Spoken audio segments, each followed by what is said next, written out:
اللہ تعالیٰ نے ہم تمام کو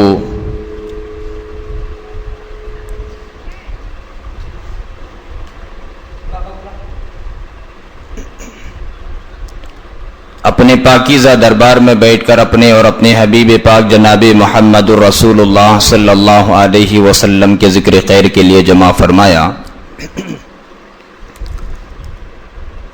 اللہ رب العزت ہمارے جمع ہونے کو، کہنے اور سننے کو قبول فرمائے، دنیا میں اور آخرت میں کامیابی کا ذریعہ اور سبب بنائے۔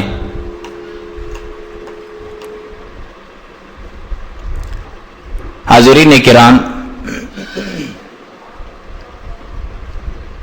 گزشتہ جمعہ آپ نے سنا زکوٰۃ کے متعلق۔ زکوٰۃ نہ دینے کی بنیاد پر اللہ رب العزت کی کس طریقے سے پکڑ آئی،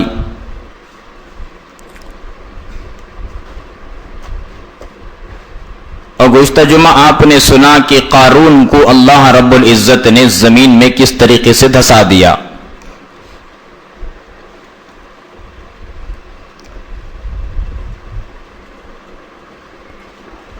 یہ مال غریبوں کا حق ہے،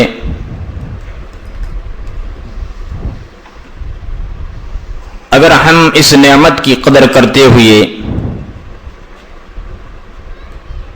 غریبوں تک اس حق کو پہنچائیں گے، اللہ پاک اس مال کو بھی باقی رکھیں گے اور اس مال میں اضافہ بھی فرمائیں گے۔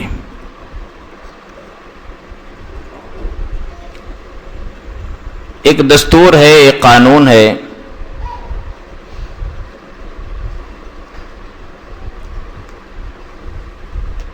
جو مال اللہ کے راستے میں خرچ نہیں کیا جاتا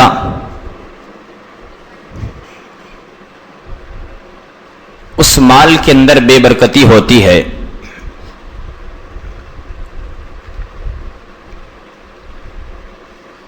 جیسا کہ خطبے کے شروع میں نے آیت کو تلاوت کیا،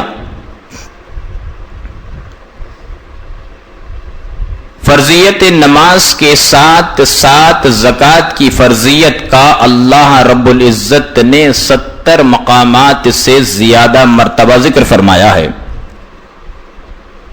نماز کے ساتھ ساتھ اس کے علاوہ مختلف مقاموں پر اللہ نے زکوٰۃ کا حکم دیا ہے۔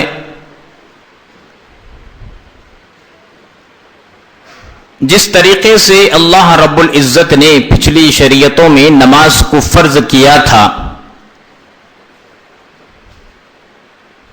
پچھلی شریعتوں میں بھی زکوٰۃ فرض تھی،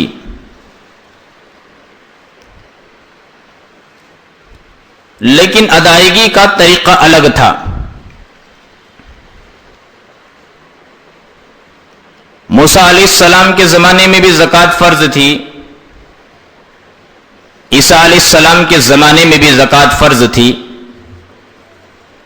ابراہیم علیہ السلام اور اسی طریقے سے یعقوب علیہ السلام، اسحاق علیہ السلام، زکوٰۃ فرض تھی، لیکن طریقہ الگ تھا۔ وہ طریقہ کیا تھا؟ اپنے مال سے زکوٰۃ کے مال کو نکالتے، ان کے لیے یہی حکم تھا کسی پہاڑ کے اوپر یا کسی اونچی جگہ پر رکھ دیا جائے۔ کسی افراد کے لیے اس زمانے کی زکوٰۃ کو لینا، استعمال کرنا جائز نہیں تھا۔ پہاڑ پر رکھ دیتے تھے یا کسی اونچی جگہ پر رکھ دیتے تھے۔ آسمان سے بجلی آتی یا آگ آتی، اس زکوٰۃ کے مال کو جلا کر کے خاکستر کر دیتی۔ جس کا مال جل کر راکھ ہو جاتا، لوگ سمجھتے کہ اس کی زکوٰۃ قبول ہو گئی، اس کا صدقہ قبول ہو گیا، اس کا دینا مقبول ہو گیا، ہاں اگر کسی کی زکات، کسی کا صدقہ، کسی کا دینا قبول نہیں ہوا، اس کی علامت کیا ہوتی تھی؟ آسمان سے آگ آتی، بجلی آتی، لیکن مال کو نہیں چھوتی تھی۔ جس کا مال ویسے کا ویسا ہی پڑا ہوا رہتا، سمجھ لیتے کہ اللہ کے یہاں اس کا مال قابل قبول نہیں ہے، یہ مقبول ہونے کی علامت نہیں، یہ مردود ہونے کی علامت تھی۔ اللہ کا احسان جانیے، یہاں دو چیزیں سمجھ میں آتی ہیں۔ نمبر ایک، ان کی زکات کا مال کسی اور کو دینے کی اجازت نہیں تھی، کوئی دوسرا آدمی لے کر استعمال کرے، جائز نہیں تھا۔ نمبر دو، اس مال کو آسمان سے آگ آ کر کے جلا دیتی تھی، مال بھی ضائع ہوتا، غریب کو بھی جس کا فائدہ نہیں ہوتا۔ اب ان دونوں چیزوں سے اللہ رب العزت نے بچایا، ہمارے اور آپ کے اوپر احسان کا معاملہ فرمایا کہ زکات کی مال جب تم نکالتے ہو، صدقہ خیرات کرتے ہو، کسی پہاڑ پر رکھنے کی ہمیں ضرورت نہیں، کسی اونچی جگہ پر رکھنے کی ضرورت نہیں۔ فرمایا کہ یہ زکات کا مال، یہ صدقے کا مال، یا اور جو ہے کوئی خدمت کر رہے ہیں تو محتاج بندوں کو دو، ایک محتاج بندے کو دو گے تو ڈبل دوہرا اجر دیا جائے گا۔ ایک حدیث پاک میں اللہ کے رسول صلی اللہ علیہ وسلم نے فرمایا، رشتہ دار کو زکات صدقہ دینے سے ڈبل اجر دیا جائے گا۔ وہ کیسے؟ ایک دینے کا، ایک صدقہ دینے کا اجر دیا جائے گا، ایک صلہ رحمی کا اجر دیا جائے گا، ڈبل اجر دیا جائے گا۔ تو پچھلی شریعتوں میں ایک دوسرے کا مال جائز نہیں تھا زکات کا، صدقے کا۔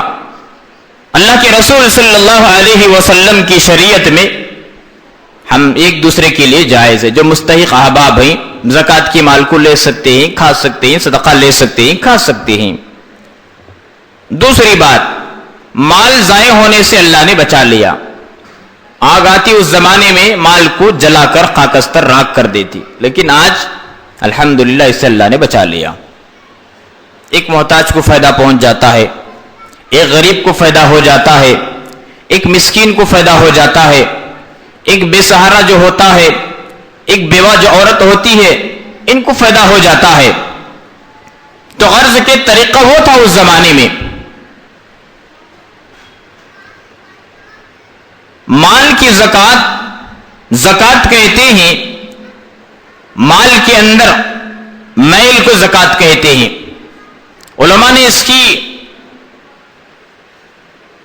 دو جو ہے طریقے سے نقل کیا ہے اس قول کو۔ زکات کہتے ہیں اپنے دل کو پاک و صاف کرنا، تزکیہ جسے کہتے ہیں، تزکیہ کرنا۔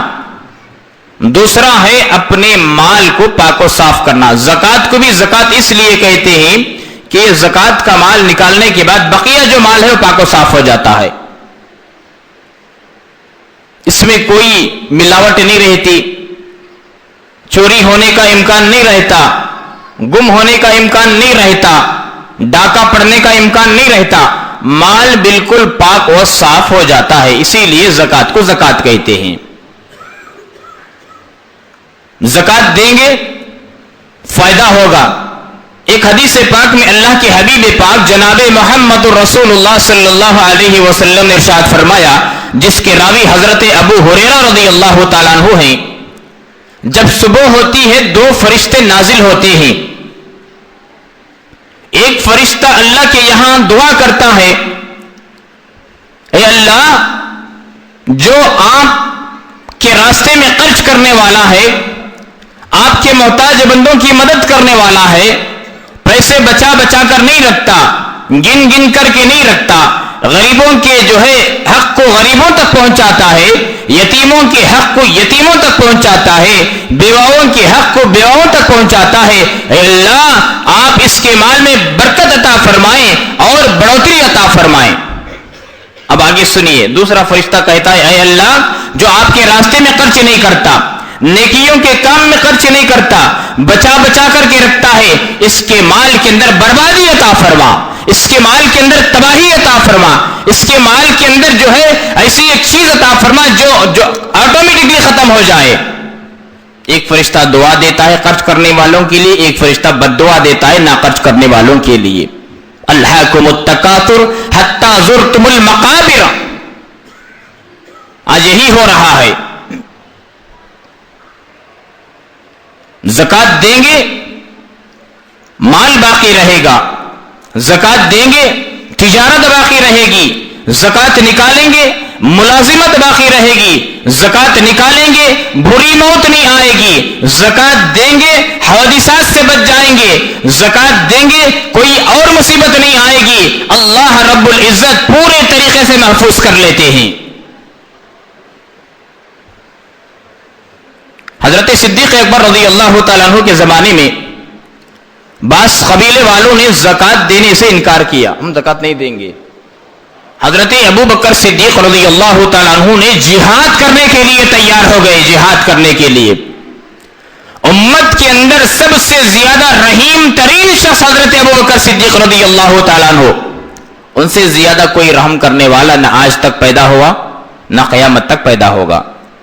نبی پاک صلی اللہ علیہ وسلم کے بعد اس امت کے اندر صدیق اکبر سے زیادہ کوئی رحیم شخص نہیں پیدا ہوا، پیدا بھی نہیں ہوگا، اتنے رحیم شخص تھے، رحم کرنے والے۔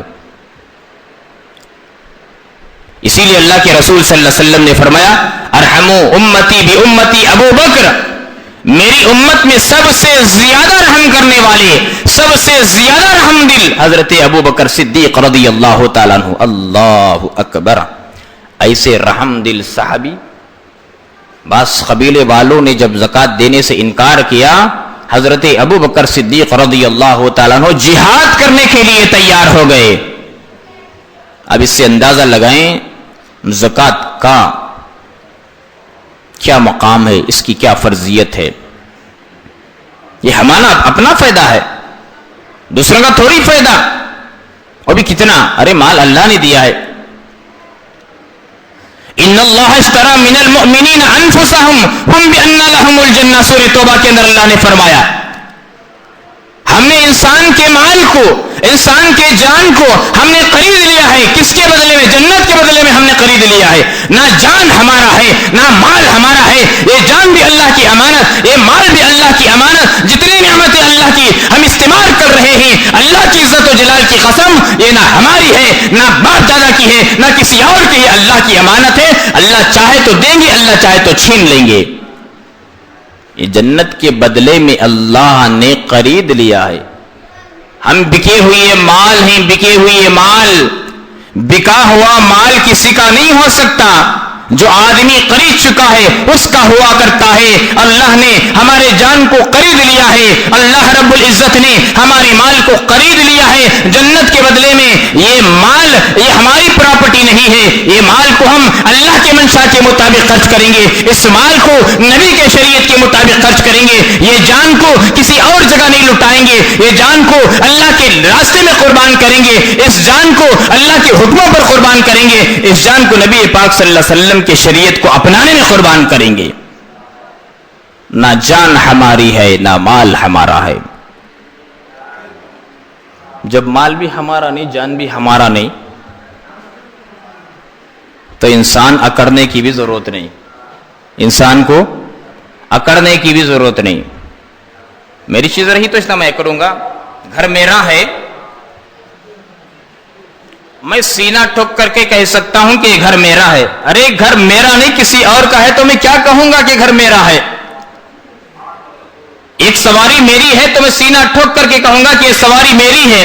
جب یہ سواری میری نہیں کسی اور کی امانت ہے تو میں کیا کہوں گا کہ سواری میری ہے؟ کوئی کہیں گے نہیں۔ اسی طریقے سے یہ نہ نفس ہمارا ہے، نہ جان ہماری ہے نہ مال ہمارا ہے، تو اللہ کی امانت ہے۔ دوستو مال جب دیا ہے اللہ کے راستے میں خرچ کرو۔ حق تو یہ تھا اللہ مال دینے کے بعد اگر مالدار سے کہتے پورے کا پورا ہمارے راستے میں خرچ کر دو، پورا خرچ کرنا پڑتا تھا، لیکن اللہ نے یوں نہیں فرمایا، اللہ نے فرمایا 40واں حصہ۔ تمہارے پاس 100 روپے ہیں تو 2.5 روپے نکالو، کون سی بڑی بات، مشکل مسئلہ؟ نہیں, بہت آسان مسئلہ. زکات نہیں دیں گے اللہ کے عذابات آئیں گے, اللہ کی پکڑ آئے گی, اللہ کی پھٹکار آئے گی. ایک حدیث پاک میں اللہ کے رسول صلی اللہ علیہ وسلم نے فرمایا, ایک مرتبہ حضرت ام المؤمنین ام سلمہ رضی اللہ تعالی عنہا, ہم سب کی ماں, ساری کائنات کی ماں, نبی پاک صلی اللہ علیہ وسلم کی زوجائے محترمہ, ام المؤمنین کہتے ہیں ساری کائنات کی مومنین کی ماں, ام سلمہ رضی اللہ تعالی عنہ فرماتی ہیں کہیں سے ایک گوشت کا ٹکڑا ہدیے میں آیا, پکا ہوا. جب گوشت کا ٹکڑا ہدیے میں آیا, حضرت ام سلمہ رضی اللہ تعالی عنہ استعمال نہیں فرمائی, اپنی خادمہ سے کہا کہ اس گوشت کے ٹکڑے کو طاق میں رکھ دو, ایک دریچے میں رکھ دو. اس زمانے میں طاق ہوا کرتے تھے, آج بھی جو ہے قریوں کی طرف طاق ہوا کرتے ہیں, وہاں رکھ دو تاکہ اللہ کے رسول صلی اللہ علیہ وسلم آئیں. اللہ کے رسول صلی اللہ علیہ وسلم کو گوشت پسند تھا, اس لیے ام سلمہ رضی اللہ تعالی عنہا نے کہا آقا صلی اللہ علیہ وسلم آئیں گے, ان کو نوش فرمانے کے لیے گوشت رکھ دو. خادمہ گئی, طاق میں گوشت رکھ دیا. تھوڑی دیر گزری تھی, ایک سائل آیا, ایک اللہ کا بندہ فقیر, آ کر کے کہا اللہ کے نام پر کچھ دو. اندر سے آواز آئی برکت ہے. کیا مراد اس سے؟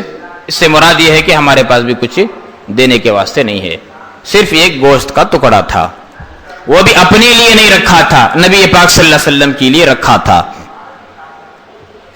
سائل کے کانوں میں جیسا ہی بات پہنچی, اللہ کے بندے چلے گئے. زمانہ ویسا تھا. سائل کے جانے کے تھوڑی دیر بعد اللہ کے حبیب پاک صلی اللہ علیہ وسلم تشریف لائے. کہا کہ سلمہ تمہارے یہاں کوئی چیز ہے کھانے کے لیے؟ حضرت ام سلمہ رضی اللہ تعالی عنہا نے کہا قادمہ سے, قادمہ جاؤ, وہ جو گوشت کا ٹکڑا رکھا ہوا ہے وہ اللہ کے رسول صلی اللہ علیہ وسلم کی خدمت میں پیش کر دو. وہ خادمہ جب گوشت کے ٹکڑے کو لانے کے لیے طاق کے پاس جاتی ہیں, دریچے کے پاس جاتی ہیں, کیا دیکھتی ہیں کہ گوشت کا ٹکڑا تو موجود نہیں, ایک سفید پتھر موجود ہے. بڑی پریشان ہوئی, میں تو گوشت کا ٹکڑا رکھا تھا, یہ سفید پتھر کیسے ہو گیا, یہ پتھر کہاں سے آ گیا؟ اس پتھر کو لا کر کے اللہ کے رسول صلی اللہ علیہ وسلم کو دکھایا گیا, پورا واقعہ سنایا.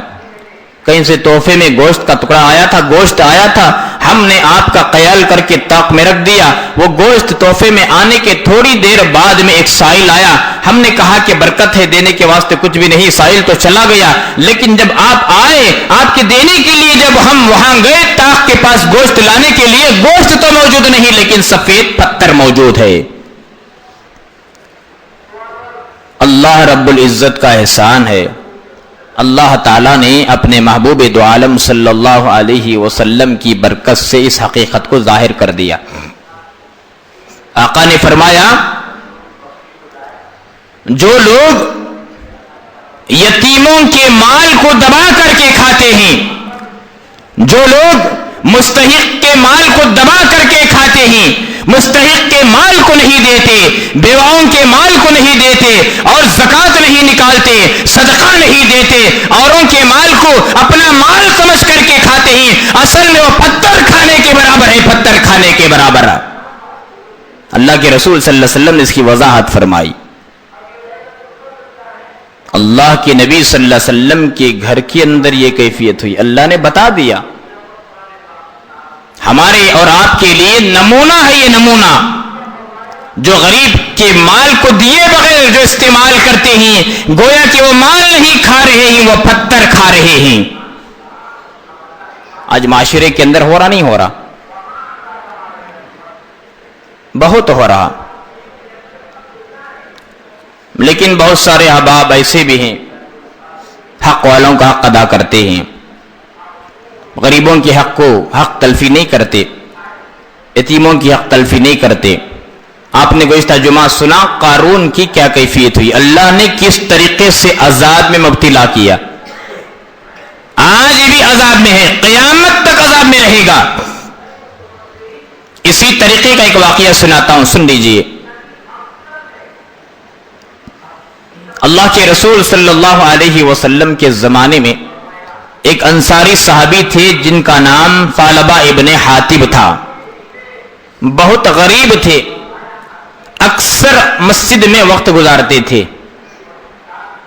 بہت سارے لوگ ہوتے ہیں، میں غریب ہوں، یتیم ہوں، اللہ نے مجھے دیا تو میں دوں گا، اللہ کے راستے میں خرچ کروں گا، مال والوں کا مال دوں گا، محتاجوں کی مدد کروں گا، غریبوں کی مدد کروں گا، ہوتے ہی نا۔ جب مال آ جاتا ہے، نہ غریب کا خیال، نہ یتیم کا خیال، نہ بیوہ کا خیال، نہ محتاج کا خیال، کسی کا خیال نہیں، سمجھتے ہیں کہ ہم نے اپنی محنت سے مال کمایا ہے تو کیوں دیں۔ یہی حال ہوا اس زمانے میں بھی۔ وہ انصاری صحابی تھے، غریب تھے، ایک دم لاچار تھے، اکثر وقت جو ہے مسجد نبوی میں گزارتے تھے، ہمیشہ نبی پاک صلی اللہ علیہ وسلم کے پیچھے نماز پڑھتے تھے، ان کی مجالس میں بیٹھتے تھے۔ مال کی کچھ تمنا پیدا ہوئی، اللہ کے رسول صلی اللہ علیہ وسلم کی خدمت میں آئے، کہا کہ یا رسول اللہ، میں مالدار ہونا چاہتا ہوں، آپ دعا کر دیجئے۔ آقا نے فرمایا کیا تجھے میرا طریقہ پسند نہیں؟ مال اچھی چیز نہیں ہے، ہمارے طریقے کو اپناؤ، مل جائے کھاؤ، شکر ادا کرو، نہ ملے صبر کرو، بہتری ہے، اس میں بھلائی ہے۔ وہ صحابی چلے گئے، پھر دوبارہ آئے، یا رسول اللہ دعا کر دیجئے، میں مالدار ہونا چاہتا ہوں۔ پھر اللہ کے رسول صلی اللہ علیہ وسلم نے تھوڑا ناراضگی کا خیال اظہار کیا۔ اس صحابی سے کہا کیا تجھے میرا طریقہ پسند نہیں؟ ارے اللہ کے بندے، اللہ کی عزت و جلال کی قسم، ہمارے ایک اشارے پر اللہ رب العزت احد کے پہاڑ کو سونا چاندی بنا کر کے ہمارے پیچھے پیچھے چلائے گا، ہم نے پسند نہیں کیا، یہ دولت اچھی چیز نہیں ہے۔ چلے گئے۔ اللہ کے رسول صلی اللہ علیہ وسلم کسی کو اپنی طرف سے دعا دے دے، یہ الگ بات ہے۔ روایتوں میں آتا ہے کہ اللہ کے رسول صلی اللہ علیہ وسلم نے اپنے خادم خاص حضرت انس رضی اللہ تعالیٰ عنہ کو دعا دی، اے اللہ انس کے جان میں برکت عطا فرما، اے اللہ انس کے مال میں برکت عطا فرما، اے اللہ انس کے آل و اولاد میں برکت عطا فرما۔ نبی کی زبان سے دعا نکلی۔ حضرت انس رضی اللہ تعالیٰ عنہ درخواست نہیں کی تھی، خود بخود آقا نامدار حضرت محمد رسول اللہ صلی اللہ علیہ وسلم نے دعا دی۔ اگر نبی اپنے طریقے سے کسی کو دعا دے دے یہ اور بات ہے، درخواست کر کے دعا لینا یہ اور بات ہے۔ ثعلبہ ابن حاتب درخواست کی، انس نے درخواست نہیں کی تھی۔ علماء نے لکھا ہے حضرت انس رضی اللہ تعالی عنہ کی 4 بیویاں تھیں، 4 بیویاں۔ شریعت میں 4 نکاح کرنا جائز ہے نہیں؟ جائز ہے مالدار کے لیے، یہ نہ کو سمجھو کہ 4 کرنا جو ہے جائز ہے، چلو وہاں کر لیں گے وہاں کر لیں گے، ایسا نہیں ہے۔ جس کے پاس استطاعت ہے، قوت ہے، طاقت ہے، اس کے لیے 4 بیویوں کا حکم۔ ارے خود محتاج ہے اور یہ دوسری بیوی تیسری بیوی، شریعت اس کی اجازت نہیں دیتی۔ اجازت ہے مالدار کے لیے، اجازت ہے استطاعت رکھنے والے کے لیے۔ تو حضرت انس رضی اللہ تعالیٰ عنہ کی 4 بیویاں تھیں۔ حضرت انس رضی اللہ تعالیٰ عنہ خود فرماتے ہیں اتنی برکت ہوئی، جان میں بھی برکت ہوئی، مال میں بھی برکت ہوئی، اولاد میں بھی برکت ہوئی۔ حضرت انس رضی اللہ تعالیٰ عنہ فرماتی میرے ان ہاتھوں سے 50 بچوں کو میں خود دفن کیا ہوں۔ باپ کے سامنے بچے مرتے تھے، اللہ اکبر۔ علماء نے لکھا 100 سال سے زائد عمر تھی حضرت انس رضی اللہ تعالیٰ عنہ کی۔ اللہ کے رسول صلی اللہ علیہ وسلم کی خادم خاص تھے، 10 سال کا عرصہ نبی پاک صلی اللہ علیہ وسلم کی خدمت کی حضرت انس رضی اللہ تعالیٰ عنہ۔ دل سے دعا نکلی تھی، درخواست نہیں کی تھی امیر بننے کے لیے۔ اتنی اولاد میں برکت، مال میں برکت، عمر میں برکت، جیسا جیسا آقا نے فرمایا اللہ نے برکت عطا فرمائی۔ یہاں ثعلبہ ابن حاتب پھر تیسری مرتبہ آئے، یا رسول اللہ دعا کر دیجئے، آپ کی امتی کا بن جائے گا۔ آقا نے دعا فرمائی، جیسا ہی ہاتھ اٹھائی دعا کی اور فرمایا کہ جاؤ بکریوں کو لو پالو۔ نبی کی دعا کبھی رد ہوتی نہیں ہوتی، فوراً ہاتھ اٹھائے دعا قبول۔ اسی لیے طائف کا واقعہ جو ہم عام طور پر پڑھتے ہیں نا، سنتے ہیں، وہاں اللہ کے رسول صلی اللہ علیہ وسلم ہاتھ اٹھا کر بدعا نہیں فرمائی۔ معلوم تھا اگر میں بدعا کروں گا 2 ہونٹ کو ہلاؤں گا، بدعا تو دور کی بات، دونوں ہونٹ کو ہلاؤں گا، یہ طائف کی بستی نہیں بچے گی، طائف کی بستی نہیں بچے گی۔ معلوم تھا رحمت للعالمین تھے، رحمت کائنات تھے، اللہ رب العالمین، نبی رحمت کائنات، رحمت للعالمین، وہ رب العالمین رحمت للعالمین۔ تو اللہ کے رسول صلی اللہ علیہ وسلم نے دعا فرمائی۔ ثعلبہ ابن حاتب گئے، بکریوں کو لے کر کے پالا، اتنی بڑھوتری ہو گئی، اتنی بڑھوتری ہو گئی، اب 5 وقت کی نماز پڑھنے والے صرف 2 وقت کی نماز پڑھتے تھے، ظہر اور عصر، نبی پاک صلی اللہ علیہ وسلم کے پیچھے۔ اتنی مصروفیات، اتنی دیکھ بھالی، جانوروں کے پیچھے لگ گئے۔ چند دنوں کے بعد اور اضافہ ہو گیا، مدینے سے تھوڑی دور چلے گئے، اب ظہر میں آتے تھے، عصر میں نہیں آتے، عصر آ کر عصر پڑھ کر جانے تک شام ہو جاتی، وہاں بکریوں کو بھی دیکھنا ہے، ان کے کھانے پانی کا بھی، دانے پانی کا بھی انتظام کرنا ہے، ظہر پڑھتے عصر بھی نہیں آتے، دن میں 1 وقت آتے، نبی پاک صلی اللہ علیہ وسلم کی مسجد میں نماز پڑھتے چلے جاتے۔ چند دنوں کے بعد اور اضافہ ہو گیا، اتنا اضافہ ہوا، اتنا اضافہ ہوا، اس کی کوئی حد نہیں، مدینہ طیبہ کو چھوڑ کر پہاڑی علاقوں کے پاس چلے گئے، اب وہاں جا کر بسر کرنے لگے۔ اب روزانہ آنے کا معمول نہیں تھا، گھر میں نماز پڑھ لیتے تھے، جمعہ میں 1 مرتبہ آتے تھے بس، شروع میں 5 کے، بعد میں 2، بعد میں 1، بعد میں ہفتے میں 1۔ دیکھو مال کیا کام دیتا ہے، ہم سمجھتے ہیں مال اچھا، ہاں بالکل مال اچھا بھی ہے، مال برا بھی ہے۔ خرچ کریں گے اللہ کے راستے میں، صحیح طریقے سے زکوٰۃ نکالیں گے، صدقہ دیں گے، جن جن کا حق ہے، حق والوں کا حق ادا کریں گے، مال تو بہت اچھا، نہیں مال وبال جان بن جائے گا۔ تو پہاڑوں کے پاس چلے گئے، رہنے لگے۔ اللہ کے رسول صلی اللہ علیہ وسلم نے پوچھا کہ ثعلبہ کا کیا حال ہے، کہاں ثعلبہ نظر نہیں آ رہے ہیں؟ صحابہ نے فرمایا یا رسول اللہ صلی اللہ علیہ وسلم، اتنے مصروف ہو گئے ہیں، اتنے مصروف ہو گئے، مدینے سے دور پہاڑ کے دامن میں رہنے لگے ہیں، آنے جانے کے لیے دقت ہوتی ہے، تکلیف ہو رہی ہے، اس لیے نہیں آ پا رہے۔ اللہ کے رسول صلی اللہ علیہ وسلم نے فرمایا افسوس ثعلبہ پر، افسوس ثعلبہ پر۔ ہر بات آئی گئی، ختم۔ اللہ کے حبیب پاک صلی اللہ علیہ وسلم پر جب آیات نازل ہوئی زکوٰۃ کے متعلق، ایک فہرست کو مرتب کیا گیا، 2 قاصدوں کے حوالے اس فہرست کو دیا، کہا کہ جاؤ فلاں فلاں کے پاس جا کر کے زکوٰۃ لے کر کے آؤ، ان کے مال کی زکوٰۃ وصول کر کے آؤ۔ دونوں صحابہ کرام گئے، سب سے پہلے ثعلبہ ابن حاتب کے پاس گئے۔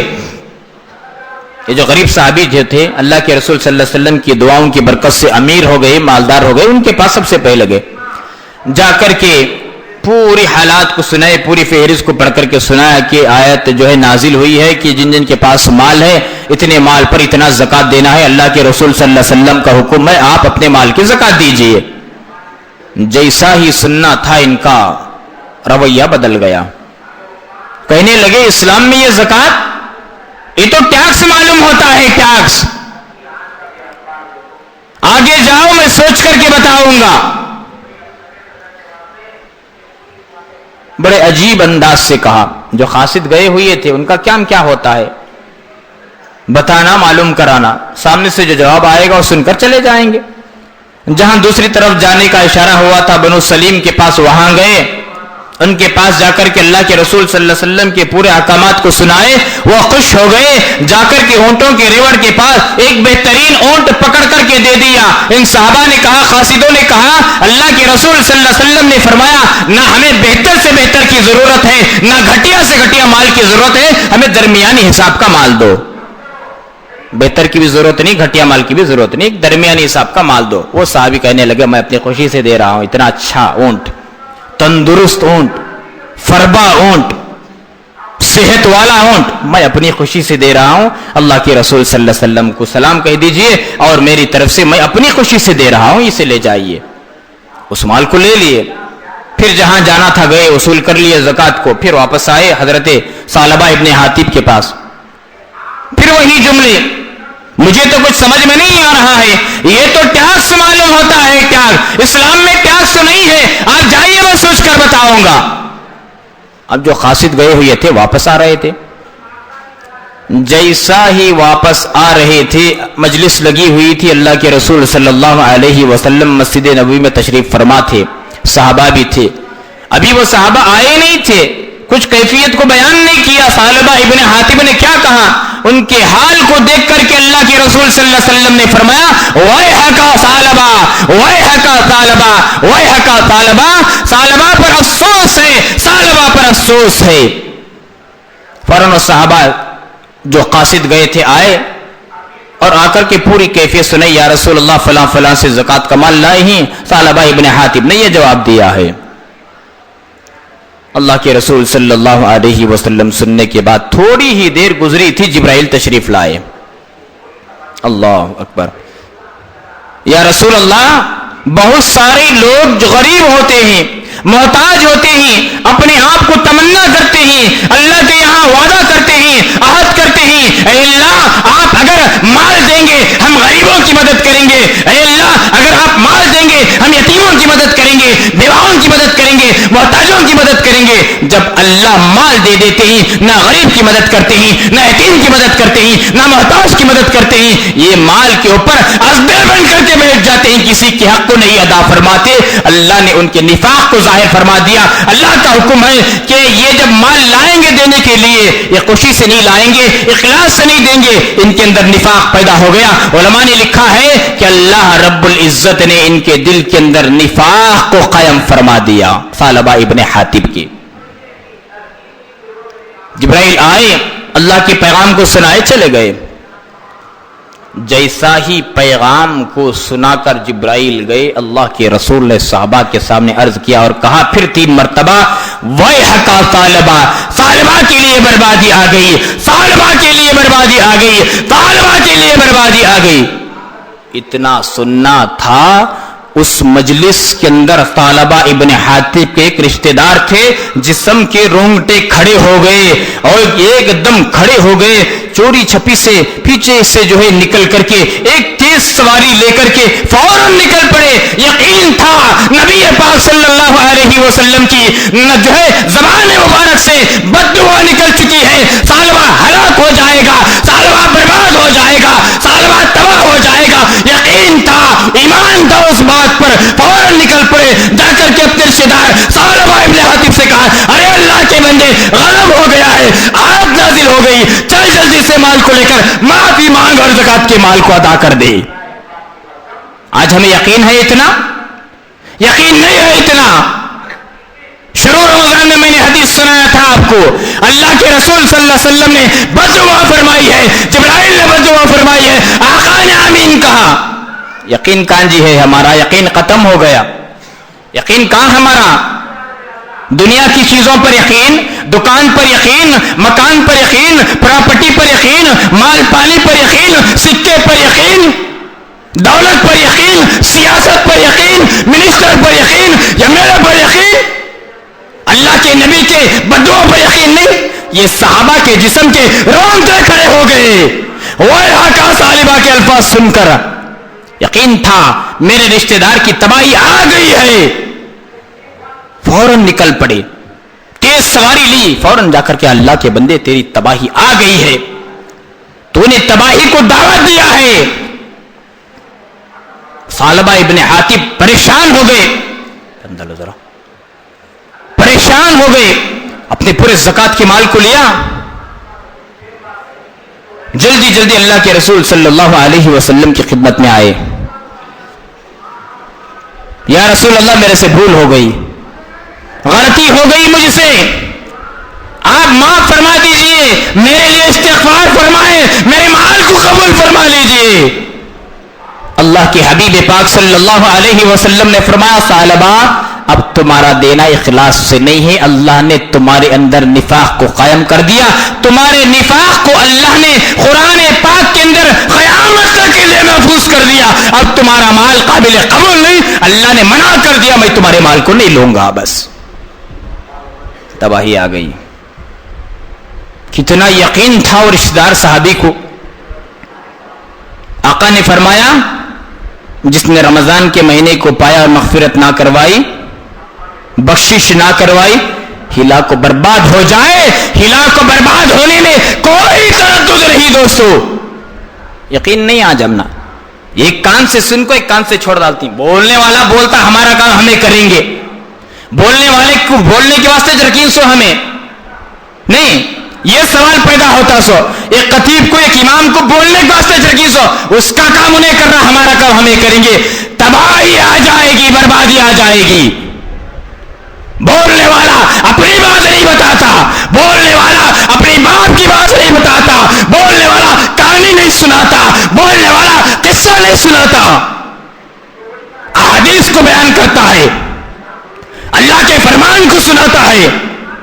مان جائے میری بھلائی، مان جائے آپ کی بھلائی، نہ مانے تو نقصان ہمارا ہے بھائی، کسی اور کا نہیں۔ بھوکا آدمی کھانا کھائے گا، پیٹ اس کا بھرے گا۔ آپ بھوکے ہی میں کھا جاؤں آپ کا پیٹ بھرے گا؟ آپ کھا جائیں میرا پیٹ بھرے گا؟ نہیں بھرے گا۔ کمائے کوئی سب کھا سکتے ہی، کھائے کوئی سب کا پیٹ نہیں بھر سکتا۔ یاد رکھیں آقا کے بددعا کے الفاظ، جبرائیل جیسے فرشتے بددعا اور رحمت دو عالم صلی اللہ علیہ وسلم کے فیضان رسالت زبان سے آمین کے جو ہے جملے نکلے ہیں۔ تباہی میں دیر نہیں لگے گی۔ آج رمضان کا اہتمام اس نے، نماز روزوں کا بھی اہتمام نہیں، مذاق بنا لیا ہے ہم نے، مذاق۔ تو بہرحال اللہ کے رسول صلی اللہ علیہ وسلم نے مال نہیں لیا، کہا کہ تمہارا مال قابل قبول نہیں، تمہارے نفاق کو اللہ نے ظاہر کر دیا قیامت تک کے لیے، بس اللہ حفاظت فرمائے، اللہ حفاظت فرمائے۔ یہ ویحا کا طالبہ کا جملہ خصوصی طور پر طالبہ کے لیے نہیں تھا، ہر صدی کے وہ مالدار کے اوپر تھا، وہ ہر صدی کے ہر مالدار کے اوپر یہ جملہ فٹ ہوتا ہے جو مال کی زکات نہیں دیا کرتا۔ ویحا کا طالبہ، ہندوستان کا طالبہ، بنگلور کا طالبہ، کرناٹک کا طالبہ، پاکستان کا طالبہ، جو ہے مدراس کا طالبہ، کیرلا کا طالبہ، مشرق کا طالبہ، مغرب کا طالبہ، شمال کا طالبہ، جنوب کا طالبہ، جو مال ہونے کے بعد زکات نہیں دیتا، تباہی آ چکی ہے اس کے مقدر میں۔ اس طالبہ کے لیے خاص جملے نہیں تھے، قیامت تک کے لیے جو مال کی زکات نہیں دیتے ان سب کے لیے جملہ فٹ ہوتا ہے۔ مذاق بنا لیا ہم نے، مذاق۔ روتے دھوتے منتیں سماجتیں کرتے ہوئے وہ صحابی واپس چلے گئے۔ ثعلبہ ابن حاتب، ایک وقت آیا اللہ کے حبیب پاک صلی اللہ علیہ وسلم کا وصال ہو گیا، دنیا سے پردہ فرما گئے۔ اب صدیق اکبر کا زمانہ تھا۔ سنیے، جب اللہ کسی کے مال کو دھتکار دیتے ہیں کوئی قبول نہیں کرے گا۔ صدیق اکبر کا زمانہ، روتے دھوتے ثعلبہ ابن حاتب اپنے مال کو لے کر سال کے بعد پھر آئے، آ کر کے کہا امیر المؤمنین اس مال کو لے لیجئے، اللہ کے واسطے قبول فرما لیجئے۔ حضرت صدیق اکبر رضی اللہ تعالیٰ عنہ نے کہا ارے اللہ کے بندے، جس مال کو اللہ نے پسند فرمایا، جس مال کو میرے نبی نے قبول نہیں فرمایا، میں کون ہوتا ہوں اس مال کو قبول کرنے والا؟ میں نہیں قبول کروں گا۔ پھر مایوس ہو کر پریشان ہو کر روتے دھوتے ہوئے واپس چلے گئے۔ صدیق اکبر کا زمانہ ختم ہوا، ان کی وفات کے بعد امیر المؤمنین حضرت فاروق اعظم رضی اللہ تعالیٰ عنہ کا زمانہ آیا۔ اس وقت پھر ثعلبہ ابن حاتب اپنے مال کی زکات کو لے کر کے آئے، امیر المؤمنین اللہ کے واسطے میرے مال کو لے لیجئے۔ بہت اصرار کیا، بہت اصرار کیا۔ امیر المؤمنین خلیفۃ المسلمین حضرت سیدنا عمر فاروق اعظم رضی اللہ تعالیٰ عنہ نے کہا، رے اللہ کے بندے، جس مال کو اللہ نے نہیں قبول کیا، جس مال کو نبی نے نہیں قبول کیا، جس مال کو میرے بڑے صدیق اکبر نے نہیں قبول کیا، میں کون ہوتا ہوں تمہارے مال کو قبول کرنے والا؟ انکار کر دیا، روتے ہوئے منتیں سماجتیں کرتے ہوئے پھر وہاں سے نکل پڑے، چلے گئے۔ جب حضرت عمر فاروق اعظم رضی اللہ تعالیٰ عنہ شہید ہو گئے، عثمان غنی کا دور آیا تیسرے نمبر پر۔ اس وقت بھی ثعلبہ ابن حاتب اپنے مال کو لے کر آئے، کہا امیر المؤمنین میرے مال کو لے لیجئے۔ بہت اصرار کیا، بہت اصرار کیا۔ قربان جائیں، کیسے بڑے تھے ہمارے، کیسے خلفائے راشدین تھے، کیسی تربیت کی تھی آقا نامدار حضرت محمد الرسول اللہ صلی اللہ علیہ وسلم نے۔ ارے نبی کے شاگرد استاد جیسے تھے، شاگرد بھی ویسے ہی ہوا کرتے ہیں۔ کیسی تربیت کی تھی۔ آج ہوتا ایسا، ہمارا کوئی بڑا کسی مال کو نہیں لیا تو دوسرا سائڈ سے لے کو جیب میں رکھ لیتا ایسو ڈلی کو حلال کر لو جی، بڑک لے کئی سو ڈلی کو کئی کو چھوڑ دی، حلال کر لو، لو رکھ لو۔ انہوں نہیں لیے رہنگا، کئی کو نہیں لیے، کیا نہیں لیے نہ معلوم نہیں، یہاں آ رہا نہ لے لو، نہ حلال کی تمیز، نہ حرام کی تمیز، نہ جائز کی تمیز، نہ ناجائز کی تمیز۔ ہوتا نہیں ہوتا، ایک عام بات بتا رہا ہوں میں، معاشرے کے اندر ایسا ہو رہا ہے۔ اللہ اکبر، کیسے تھے ہمارے بڑے، کیا طریقہ تھا حضرات صحابہ کرام کا۔ آقا نے نہیں لیا، صدیق بھی نہیں لیے، صدیق نہیں عمر بھی نہیں لیے، عمر نہیں۔ اب عثمان غنی کا زمانہ آیا، حضرت عثمان غنی نے کہا، اللہ کے بندے، جب تیرے مال کو اللہ نے قبول نہیں کیا، تیرے مال کو نبی نے قبول نہیں کیا، تیرے مال کو میرے دو بڑوں نے حضرت صدیق نے نہیں قبول کیا اور حضرت عمر نے نہیں قبول کیا، میری کیا مجال ہوتی ہے کہ تیرے مال کو میں لے لوں؟ میں بھی نہیں لوں گا۔ مایوس ہو کر جو ہے ثعلبہ ابن حاتب چلے گئے۔ علماء نے لکھا ہے حضرت عثمان غنی رضی اللہ تعالیٰ عنہ کے زمانے میں ثعلبہ ابن حاتب کا انتقال ہوا۔ عبرت کا مقام ہے۔ آج مالدار مال دے دو، کل کیا وقت آ جائے معلوم نہیں۔ ہم دینے کے لیے گلی گلی پھریں گے، لینے والا نہیں ملے گا۔ آج لینے والے اللہ کے بندے بندیاں موجود ہیں، اللہ کا احسان ادا کرتے ہوئے دو۔ دینے کے بعد سینہ نہیں تنانا، میں دے دیا، ارے دینے کے بعد وہ جزاک اللہ نہیں، آپ جزاک اللہ کہیں۔ کیوں؟ اے اللہ تیرا احسان ہے، میرے مال کو لینے والے کو تو نے بھیجا، اس نے میرے مال کو قبول کیا۔ یہ بھی قبول نہیں کرتا تو جیسا کہ میں نے تقوی کے ثمرات، تقوی کا جو عنوان چلا دو جمعہ پہلے، اس میں نے کہا تھا امام احمد بن حنبل رحمت اللہ علیہ نے جن روٹیوں کو نہیں کھایا شبہ کی بنیاد پر، اس زمانے کے فقیر بھی نہیں کھائے، جو امام صاحب نہیں کھائے تو ہم بھی نہیں کھائیں گے۔ اگر کوئی فقیر آ کر کے نہیں تمہارا مال لیتا نہیں جی میں کا بولت، کیا حال ہونا سو، کیا حال ہوگا ہمارا؟ اللہ کا احسان جانے کے لینے والا آیا ہمارے در پر، لے کر چلا گیا۔ روایتوں میں آتا ہے امی جان عائشہ صدیقہ رضی اللہ تعالی عنہا جب ان کے گھر کے پاس کوئی سائل آتا دے دیتے۔ اب لینے والے کو کیا حکم ہے؟ جزاک اللہ بولنا نہیں، اللہ تجھے جزائے خیر عطا فرمائے، جزاک اللہ خیرہ، یہ جزاک اللہ۔ امی جان عائشہ یوں فرماتی ہیں، دینے والا کہے یا نہ کہے ہمیں اس سے مطلب نہیں، امی جان دے کر الٹا جزاک اللہ کہتے، اللہ تجھے جزائے خیر عطا فرمائے، تو نے ہمارے مال کو لے لیا۔ اللہ، کتنی بڑی بات تھی۔ آج ہم دے کر کے بتانا چاہتے ہیں، ریاکاری، تھوڑا بھی ریا دل میں آ جائے، اللہ کی عزت و جلال کی قسم پوری محنت پر پانی پھر جائے گا۔ اخلاص کے ساتھ دینا، ڈرتے رہنا۔ صحابہ کرام نیک اعمال کرتے، اللہ سے ڈرتے، اتنا ڈرتے اتنا ڈرتے اتنا ڈرتے، اے اللہ قبول فرما لے۔ اگر کوئی نعمت دنیا میں مل جاتی بہت ڈرتے، کہیں ایسا نہ ہو کہ پوری نعمتیں دنیا میں مل جا کر جو ہے جنت میں نہ ملے تو کہیں وہاں کا بدلہ یہاں تو نہیں مل رہا ہے. اس لیے صحابہ کرام کی تمنا تھی دنیا میں کچھ بھی نہ ملے الحمدللہ ہم جی لیں گے, لیکن آخرت کی نعمتیں آخرت میں ملیں, جنت کی نعمتیں جنت میں ملیں. ان کی خواہش تھی. لیکن آج ایسا نہیں ہوتا, معاملہ الٹا سیدھا. لوگ عہد کرتے ہیں, لوگ وعدے کرتے ہیں, اللہ کی ذات پر شکوے کرتے ہیں, اللہ نے مال نہیں دیا, غیروں کو دیا, وہ غیر کی پوجا کرنے والے, فلاں کی پوجا کرنے والے. حضرت مولانا مفتی محمد تقی عثمانی صاحب دامت برکاتہم نے ایک نقطے کی بات لکھی ہے. یہاں جب تشریف لائے تھے حضرت تقریباً 4 سال پہلے, اس مجلس میں بھی حضرت نے کہا تھا, توجہ طلب چاہتا ہوں میں, غور سے سنیے.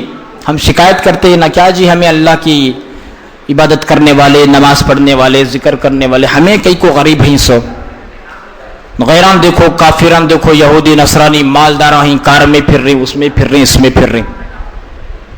حضرت مفتی تقی عثمانی صاحب دامت برکاتہم نے فرمایا کہ اگر کسی کے پاس مال ہو, چاہے وہ کافر ہو, چاہے وہ یہودی ہو یا نصرانی ہو, سمجھ لینا چاہیے کہ اس کے پاس کوئی نہ کوئی ایک چیز حق کی چیز ہے.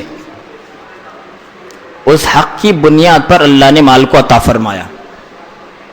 ہاں اللہ اسے پکڑیں گے اگر صحیح استعمال کر رہا ہے, اللہ کے بندے کا معاملہ. لیکن اگر وہ مالدار ہو گیا, للچائی نظر سے نہیں دیکھنا. حضرت نے فرمانے لگے کسی نہ کسی حق کی بنیاد پر اللہ اسے نوازتے ہیں بس. اگر ہمارے پاس بھی ایسی حق کی کوئی چیز ہوتی, ہم تو ظاہری طور پر مسلمان ہیں, ٹوپی پہنتی, داڑھی رکھتی, منڈاتی, نہیں, وقت آگا تو داڑھی رکھ لیتی, وقت آگا تو منڈا ڈالتی. یہ ہماری کیفیت ہے, ہمارے پاس حق نہیں ہے. نام رکھ لیے مسلمانوں کا, سرسری طور پر نماز پڑھ لیے, ذکر کر لیے, اس کا نام دین نہیں ہے دوستو. اسی لیے اللہ نے فرمایا مکمل طریقے سے اسلام میں داخل ہو جاؤ. صرف نماز پڑھنے کا نام مسلمان ہوتا تو اور اعمال کس لیے, روزہ رکھنے کا نام مسلمان ہوتا تو اور اعمال کس کے لیے, حج کرنے کا نام مسلمان ہوتا تو اور اعمال کس کے لیے. بہرحال جب امی جان عائشہ صدیقہ رضی اللہ تعالی عنہا کے پاس کوئی سائل آتا, دینے کے بعد جزاک اللہ کہتے, اللہ کے بندے اللہ تجھے جزائے خیر عطا فرمائے, تو نے ہمارے مال کو لے لیا. اور ایک مرتبہ اللہ کے رسول صلی اللہ علیہ وسلم گھر میں تشریف لائے. ماں اور بہنیں اگر سن رہی ہیں اس بات کو سنیں, مرد احباب بھی سنیں, گھر میں جا کر سنائیں. دیکھا کہ امی جان عائشہ صدیقہ رضی اللہ تعالی عنہا کے ہاتھ کی انگلیوں میں چاندی کے انگوٹھیاں ہیں. کیسے انگوٹھیاں؟ چاندی کے. امی جان چاندی کے پہنے. اس زمانے میں عورتیں سونے کے بھی پہنتے تھے, چاندی کے بھی پہنتے تھے. آج عورتیں سونے کے پہننا تو دور کی بات, مرد ماں نے بھی سونے کی انگوٹھیاں پہننے کو پھرتی. شادی میں انگوٹھی ہونا 4 گرام کی, 5 گرام کی, ڈیمانڈ ہوتا نہیں ہوتا, پتا نہیں. نکاح کے انہوں نے بولا تھا, میں یاد ہے نہیں ہے آپ کو نہیں معلوم, وہ بھی شان سے, وہ بھی ہوں بتاتے رہتے ہیں, پھراتے رہتے ہیں. کئی کو تو سامنے والا دیکھنا ہی نہیں انگوٹھی پہن کو ہے سونا. استغفر اللہ, کیا ماحول بنا ہوا. اللہ حفاظت فرمائے. مردوں کے لیے سونا جائز ہے. ارے جائز ہوتا تو اللہ کے رسول صلی اللہ علیہ وسلم خود استعمال فرماتے, صحابہ استعمال فرماتے. جیسا کہ آپ نے سنا, آقا نے فرمایا, اللہ نے کہا اے میرے محبوب آپ چاہیں تو میں احد کے پہاڑ کو سونا چاندی بنا دوں گا. اللہ کے نبی چاہتے تو احد کے پہاڑ سونے کے چاندی کے ہو جاتے. اللہ کے نبی صحابہ سے فرماتے اٹھاؤ, مال بنا کر کے جو ہے چین ڈالو, گلی میں جو ہے انگلی میں انگوٹھی بنا کر کے سونے کی پہنو, ہاتھ میں کڑا بنا کر کے سونے کا ڈالو. اب یہ بھی ایک بلا آگے لو, بولتا ہوں انشاءاللہ رمضان کے بعد. کان میں بالی, یہاں بالی. مسلمان کو دیکھا میں, مسلمان اللہ کا بندہ, یہاں بالی ہے, پریشان ہوگا. یہ کیا گھوڑے کو ڈالے سکا ڈال کر ہی نا, گھوڑے کو ڈالے جیسا. کان میں بالی, ارے عورت ڈالتی. گلے میں چین عورت ڈالتی. اب یہاں بھی بالی آ گئی. شاید آپ نے دیکھا ہوگا, شاید آپ نے نہ دیکھا ہوگا. قریب ہی کی بات بتا رہا ہوں میں. وہ جلدی میں تھا, میں بھی جلدی میں تھا, نہیں تو کھڑا کر پوچھ لیتا بھائی یہ کیا ہے. کون تو بھی سنکل دال کو چھوڑیں گے, چلے جاتا ہے, نہیں جانا ہوگا. آزاد ایک جانور ہوتا ہے جو آزاد چھوڑ دیا جاتا ہے, کہاں ہونا وہاں جا کو منہ مارتا, وہ کہاں ہونا وہاں جا کو کھا لیتا. ایک آ کو پابندی میں رہتا, اسے پٹا ڈال کر رکھتے. تو ایسا اللہ کے بندے سونا پہننا مردوں کے لیے جائز نہیں، حرام ہے، لینا بھی حرام دینا بھی حرام۔ تو بہرحال امی جان عائشہ صدیقہ رضی اللہ تعالی عنہا کے ہاتھ کی انگلیوں میں چاندی کی انگوٹھیاں تھیں۔ آقا نے پوچھا عائشہ یہ انگوٹھیاں کہاں سے آئیں؟ امی جان نے فرمایا یا رسول اللہ مجھے پسند آئی، میں نے کہیں سے حاصل کی، منگوا لیا۔ اس کے بعد آقا نے فرمایا عائشہ کیا اس انگوٹھیوں کی زکات نکالتی ہو؟ امی جان عائشہ صدیقہ رضی اللہ تعالی عنہا نے کہا یا رسول اللہ زکات تو نہیں نکالتی۔ آقا نے فرمایا عائشہ کیا تم آخرت کی آگ کو انگلیوں میں پہننا پسند کرو گی؟ اگر پسند کرنا چاہتی ہو زکات نہ نکالو، اگر آخرت کے انگاروں کی انگوٹھی پہننا پسند نہیں، اس مال کی زکات نکالو۔ زکات انشاءاللہ زکات کا کیا نصاب ہے اسے عرض کر کے میں اپنی بات کو ختم کروں گا۔ بنیادی 3 چیزیں ہیں زکات میں،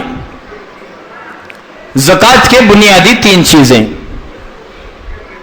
ایک ہے سونا چاندی، ایک ہے مال تجارت، ایک نقد مال۔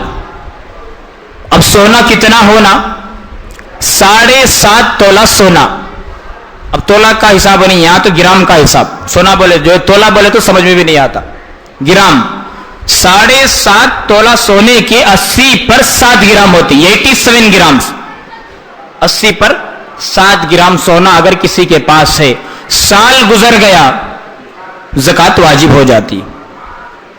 چاندی 52.5 تولہ، تولہ بولے تو سمجھ میں نہیں آتا، 52.5 تولہ گرام سے اندازہ لگایا جائے تو 612 گرام ہوتی۔ کتنے؟ 612 گرام، آدھا کے جی سے زیادہ، ابھی 112 گرام، 612 گرام چاندی۔ سونے کی قیمت ذرا زیادہ ہوتی ہے۔ اب اندازہ لگا لیجئے بازار کی قیمت کیا ہے۔ سونا بھی 2 قسم کا ہوا کرتا ہے، کم کا ہے، زیاد کا ہے۔ اب اس حساب سے آپ کے پاس سونا زیاد کا ہے، زیاد قیمت کا، 80 پر 7 گرام ہے۔ آپ اندازہ لگائیں، بازار میں پوچھیں جس دن زکات نکالنا ہے اس دن کی قیمت کا اعتبار ہے۔ ہم نے خریدا تھا 1,500 میں، اب جو ہے اس کی قیمت 2,500، 2,500 یا 3,000 تک۔ نہیں ہمیں 1,500 میں لیے، 1,500 کا حساب ایسا نہیں چلے گا، دھوکہ بازی۔ جس دن زکات نکالنا ہے اس دن کا اعتبار ہوگا۔ چاندی کی قیمت کم قیمت، بالکل کم رقم اس کی، کتنی؟ 52.5 تولہ چاندی، 612 گرام ہوتے ہیں۔ 612 گرام کے تقریباً ایک ہفتہ پہلے ایک اللہ کے بندے ہمارے پاس آتے ہیں، چاندی کی دکان میں کام کرنے والے، ہمارے خاص مسلی بھی ہیں، ان سے میں نے معلوم کیا گرام چاندی کی کیا قیمت ہے۔ انہوں نے بتایا کہ 40 پر 3 روپے، 1 گرام 40 پر 3 روپے۔ اب 612 گرام کو 40 پر 3 سے ضرب دو، تقریباً 20 پر 6,330 یا 60 روپے کچھ ہوتے ہیں۔ اگر اتنی چاندی کسی کے پاس ہے، 612 گرام چاندی کسی کے پاس ہے، 1 سال گزر جانے پر زکات واجب ہو جاتی ہے۔ اب زکات واجب ہونے کے بعد کتنا دینا؟ جیسا کہ میں نے شروع میں کہا تھا، اگر اللہ کہتے پورے کا پورا جو ہے صدقہ خیرات کرو، بجا تھی بات۔ اللہ نے مال دیا ہے، اللہ نے کہا ہے تو دینا چاہیے تھا، لیکن اللہ نے ایسا نہیں، احسان کا معاملہ فرمایا کہ 40واں حصہ دو۔ اگر کسی کے پاس 80 پر 7 گرام سونا ہے، اگر کسی کے پاس جو ہے 612 گرام چاندی ہے، یا سونا تو اتنا نہیں ہے، جو ہے 80 پر 7 گرام سونے کی قیمت موجود ہے، یا چاندی تو پوری نہیں ہے لیکن 612 گرام چاندی کی قیمت موجود ہے، جو 20 پر جو ہے 6,360 روپے کچھ بنتی ہے، اگر اتنی ہے، 1 سال گزر جائے زکات واجب ہو جاتی ہے۔ اب کتنا؟ 1,000 کو 25 روپے، کم کے زیادہ؟ 1,000 کو 25 روپے۔ اب کسی کے پاس 30,000 روپے ہیں، 1 سال گزر گئے، قرض داری بھی نہیں ہے، ضرورت سے زائد مال، 30,000 روپے کسی نے بینک میں رکھا ہے، یا گھر کے اندر نقد پیسے ہیں 30,000، تب بھی چاندی کے نصاب کو پہنچ کر زکات واجب ہو جاتی ہے۔ اب 30,000 کے کتنے ہوئے؟ 10,000 کے 250، 20,000 کے 500، 30,000 کے 750۔ بڑی رقم ہوئی چھوٹی رقم ہوئی؟ بالکل چھوٹی رقم، بالکل چھوٹی۔ 30,000 میں 750 کی بھی بڑی بات نہیں ہے۔ شیطان آپ کو کیا کرتا معلوم؟ فقیری سے ڈراتا۔ علماء نے لکھا ہے شیطان آپ کو بولتا ارے اللہ کے بندے زکات کہیں کو نکالتا تو آج اتنے نکالا تو اتنے کم ہوتی ہیں، اور سال کو اتنے نکالا تو اتنے کم، ادھر کا سال اتنے نکالا تو اتنے کم، تو فقیر ہو جاتا نا۔ اللہ کی عزت و جلال کی قسم شیطان کے وسوسے میں نہ آؤ۔ اس سے پہلے بھی میں نے کہا زکوٰۃ ادا کرنے والا فقیر نہیں ہوتا، مالدار ہو جاتا۔ جیسا کہ آقا نے فرمایا حج کرو جو ہے غنی ہو جاؤ، زکوٰۃ دو مالدار ہو جاؤ۔ اللہ کے خزانے میں کمی نہیں، اللہ دے کر دیکھنا چاہتے میرا بندہ میرے راستے میں دیتا کہ نہیں دیتا، دیتا ہے اضافہ، نہیں دیتا ہے تو اللہ چھین لیتی۔ لئن شکرتم لازیدنکم ولئن کفرتم ان عذابی لشدید۔ اس لیے جو ہے 80 پر 7 گرام سونا یا اس کے بقدر کا پیسہ کیش بازار سے معلوم کر لیں اس کی کیا قیمت ہوتی ہے 80 پر 7 گرام کی، یا 612 گرام چاندی۔ اب چاندی تو اتنی نہیں ہوتی، بعض گھروں میں ہوتی ہے، یا نہیں تو اس کے بقدر کے پیسے۔ اب کسی کے پاس پورا اتنا سونا بھی نہیں 80 پر 7 گرام، 612 گرام چاندی بھی نہیں، کسی کے پاس تھوڑی چاندی ہے، تھوڑی چاندی ہے، ایک 10-15 گرام چاندی ہے، ایک 10 گرام سونا ہے، ایک 2-4 ہزار روپے پیسے کیش ہیں ضرورت سے زائد، پورا خرچ وغیرہ ہو کر کے۔ اب سونے کی قیمت کو بھی اور چاندی کی قیمت کو بھی جو مال ہے اس کی جو ہے قیمت کو لگایا جائے گا بازار میں جا کر کے، سونے کی کیا قیمت ہے یا چاندی کی کیا قیمت ہے، اور اس دونوں قیمت کو ملایا جائے گا۔ پھر گھر کے اندر یا بینک میں 5-10 ہزار روپے جو اسے بھی ملایا جائے گا۔ اور ایک بات یاد رکھیں، بینک کے اندر فکس ڈپازٹ جو ہوتا ہے 50,000 روپے 25,000 روپے، اصل پیسے کی زکوٰۃ نکالنا، اس کے اوپر کا جو مال آتا ہے جسے سود کہتے ہیں، انٹرسٹ کہتے ہیں، اس کی جو ہے زکوٰۃ قابل قبول نہیں، زکوٰۃ ادا نہیں ہوتی۔ اصل جو پیسہ رکھا ہوا ہے یہ پیسے کی زکوٰۃ ہے۔ بس آپ نے 50,000 رکھا تھا، 10 سال ہو گئے یا 5 سال ہو گئے، کچھ اضافہ ہو گیا اس میں 2-4-5 ہزار کا، اس کا اعتبار نہیں، جتنا آپ نے بینک میں رکھا ہوا ہے یہ مال کا اعتبار ہے۔ بس تھوڑی چاندی، تھوڑا جو ہے سونا اور ایک تھوڑے بہت پیسے مل کر کے چاندی کے نصاب کو پہنچ گئے، 20 پر 6,000 روپے تک پہنچ گئے، سال گزر گیا، زکوٰۃ واجب ہو جاتی ہے۔ ہاں کسی کے پاس تھوڑا سونا ہے، تھوڑا چاندی ہے، 10-20 ہزار پیسے بھی ہیں، لیکن قرض داری بھی ہے۔ اب مثال کے طور پر چاندی ایک 10,000 کی چاندی ہے، ایک 30,000 کا سونا ہے، 40,000 ہو گئے، ایک 10,000 روپے آپ کے پاس ہیں بینک میں یا گھر میں کسی بھی طریقے جو 50,000 روپے ہو گئے۔ آپ 50,000 کو جو ہے حساب کر کے جس دن زکوٰۃ نکالنا ہے دیکھ لو اتنے روپے کا مال ہے، اس کی قیمت 50,000 روپے ہو۔ اب یہ بھی دیکھو قرض داری کتنی ہے۔ اب قرض داری اگر 30,000 کی ہے، 30,000 روپے لیس کرو، 20,000 کی زکوٰۃ دو۔ اگر قرض داری 50,000 روپے ہے زکوٰۃ واجب نہیں۔ حتیٰ کہ علماء نے لکھا ہے آپ پر زکوٰۃ واجب 1 سال کے بعد۔ 1 سال سے مراد بعض احباب سمجھتے ہیں ایک آدمی شروع رمضان سے، 1 رمضان سے یہ پہلی رمضان تک صاحب نصاب رہا، اس کے پاس سونا بھی ہے، چاندی بھی ہے، مال بھی ہے۔ اب 1 رمضان کو زکوٰۃ دینا، پہلی رمضان کو زکوٰۃ دینا، شعبان کے آخری دنوں میں پھر ایک 10,000 کا مال آ گیا۔ اب یہ نہیں سمجھنا کہ یہ مال پر بھی 1 سال گزرنا، اب یہ مال کو بھی جو صبح زکوٰۃ دیتی ہے اس میں شامل کر لینا۔ کیوں؟ اس لیے کہ پہلے سے صاحب نصاب ہے۔ ہر مال پر، ہر پیسے پر صاحب نصاب آدمی جو شروع سے ہے اس کے لیے ہر مال پر، ہر جو ہے پیسے پر سال کا گزرنا شرط نہیں ہے۔ سال کے گزرنے سے مراد گزشتہ سال صاحب نصاب تھے آپ، یہ سال بھی صاحب نصاب ہی، درمیان میں جو پیسہ آیا گیا اس کا اعتبار نہیں۔ جس وقت زکوٰۃ نکالتے وقت جو مال موجود ہے، جو پیسہ موجود ہے، جو نقد موجود ہے، اس کا حساب کر کے پورا دیکھا جائے گا قرض داری کتنی ہے، لس کر کے باقی کا زکوٰۃ دیا جائے گا۔ بہت آسان مسئلہ ہے۔ عام طور پر زکوٰۃ کے مسئلے میں جو ہے کمی پیشی ہو جاتی ہے، بہت بھول ہو جاتی ہے، کبھی جو ہے آگے پیچھے ہو جاتا ہے۔ زکوٰۃ کے مسائل کو معلوم کریں، علماء سے رجوع کریں، اور باقاعدہ طور پر جو ہے کوئی سا بھی بڑا مسئلہ نہیں ہے، آسانی کے ساتھ معلوم کر سکتے ہیں۔ ایک سونا چاندی، دوسرا نقد مال، تیسرے نمبر پر مال تجارت۔ اب مثال کے طور پر کسی کے پاس ایک دکان ہے، چلر دکان۔ اب ایک ایک چیز کی قیمت تو نہیں لگا سکتے، شکر کتنے کے جی ہے، دال کتنے کے جی ہے، چاول کتنے، نہیں سمجھ میں آتا۔ ایک اندازہ لگایا جائے گا، پورا ایک وقت میں پورے دکان کے مال کو فروخت کر دیا جائے، بیچ دیا جائے تو اس کی قیمت کیا ہوگی۔ اب اگر اندازہ ہو جائے کہ میرے پورے مال کو بیچ دیا جائے تو ایک 70-80 ہزار کا مال ہے، 1 سال گزر گیا، زکوٰۃ واجب ہو جاتی ہے۔ اگر 70-80 ہزار کا مال تو ہے لیکن 50 ہزار کا قرض ہے، 50 ہزار کو لیس کرو، 30 ہزار کی زکوٰۃ نکالو۔ ضرورت سے زائد ہاں اور ایک مسئلہ، بیٹی کی شادی کو رکھا ہوا مال، بیٹی کی شادی کو رکھا ہوا مال 50,000 روپے رکھ کر بیٹی کی شادی کو، اس پر بھی زکوٰۃ واجب ہے۔ آپ کہیں گے ضرورت کے لیے نا، ضرورت شادی کے لیے رکھنا یہ ضروری چیز نہیں ہے، مال تو رکھے ہوئے ہی سال گزر گیا ہے، یا پیسے رکھے ہوئے ہی سال گزر گیا ہے، زکوٰۃ واجب ہو جاتی ہے۔ ہاں اگر کسی نے حج کو جانے کے لیے پیسے جمع کیے ہیں 1 لاکھ 1.5 لاکھ، اس پر بھی زکوٰۃ واجب ہو جاتی ہے سال گزرنے کے بعد۔ ایسا نہیں کہ یہ ضرورت کی چیز اسے اٹھا کر کے وہاں رکھو، یہ بچانے کے کیا کہتے ہیں ڈھونگا، یہ وہاں رکھ دے لے بیٹی کی شادی کے لیے، حج کو جانے کے لیے، عمرہ کو جانے کے لیے، اسے دینے کے لیے، ایسا نہیں ہوتا۔ اللہ جانتے ہیں ہم لوگوں کو دھوکہ دے سکتے ہیں لیکن اللہ کو دھوکہ نہیں دے سکتے۔ اللہ کو معلوم اس کی کیا چال بازی ہے، بچانے کے واسطے انہیں کیا کیا راستے تلاش کر رہا، کہاں کہاں سے گھسنا چاہ رہا، انہیں گھستے نہیں، راستے میں جاتے جاتے گھستے کہ نہیں گھستے، گھستے ہیں، رتی جگہ ملی تو گھس جاتی۔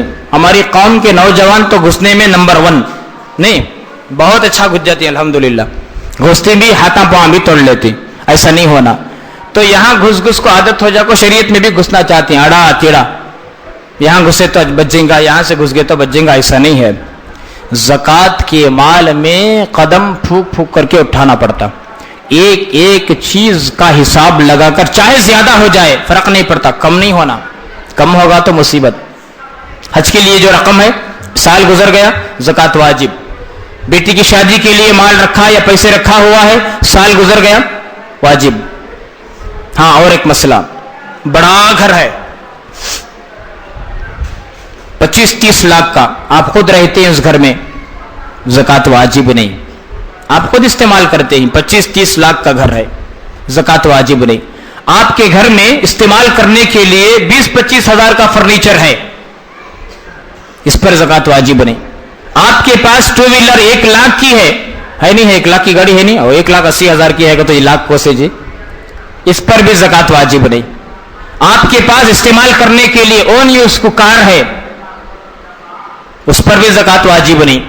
آپ کے پاس 4-5 آٹو ہیں، زکوٰۃ تو واجب نہیں، لیکن اس کا جو کرایہ آتا وہ آنے کے بعد وہاں خرچہ ہو جا رہا، مینٹین برابر ہو جا رہا، کھانے پینے کیا بھی نہیں بچ رہا تو زکوٰۃ واجب نہیں۔ آٹو کا جو کرایہ آنے کے بعد میں خرچ و اخراجات جا کر بچ کو نصاب تک پہنچ کو، چاندی کے نصاب تک پہنچ کو 1 سال گزر گا تو اس کے بعد میں زکوٰۃ واجب نہیں۔ وہاں آ رہا 2-3-4 آٹوؤں کا وہاں خرچہ ہو جا رہا تو اس کے اوپر زکوٰۃ واجب نہیں۔ اور آپ کے پاس ایک سیڈ ہے، آپ نے گھر بنانے کے لیے خریدا لیکن بیچنے کی نیت نہیں، اس سیٹ کے اوپر بھی چاہے وہ سیٹ کی قیمت 50 لاکھ کیوں نہ ہو جائے اس پر بھی زکوٰۃ واجب نہیں۔ ہاں ایک سیٹ آپ نے خریدا، بیچنے کی نیت سے خریدا، اس پر سال گزرنے کے بعد میں آپ نے پہلے رمضان کو سیٹ خریدا، اب اس پہلے رمضان کو اس کی ویلیو لگائی جائے گی، اس سیٹ کی کیا قیمت ہے، اس سیٹ کی قیمت 15 لاکھ روپے ہے تو 15 لاکھ کی قیمت کا اندازہ لگا کر 15 لاکھ کی زکوٰۃ دینی پڑے گی۔ فروخت کی نیت ہو تو نہیں، گھر بنانے کے لیے آپ نے خریدا تھا تو نہیں۔